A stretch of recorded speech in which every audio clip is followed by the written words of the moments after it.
Hey, what's up? This is Ricardo, and in this video, I'll show you how to remove the speakers on a Dell Vostro 5471. If you're looking for parts for this laptop, go to our website and use this coupon for a 5% off discount.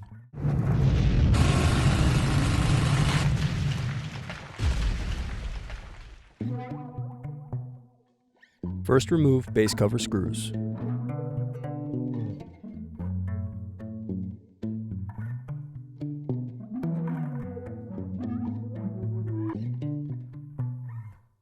Now use fingers to separate and remove base cover. Unscrew and disconnect battery.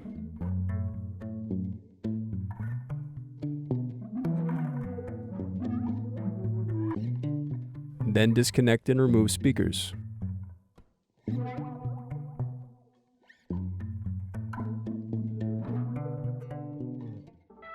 Thanks for watching. Don't forget to like and subscribe if you enjoyed this video. And if you need more, check out this playlist to watch other tutorials for your laptop. You can also click here to find parts for your laptop at partspeople.com.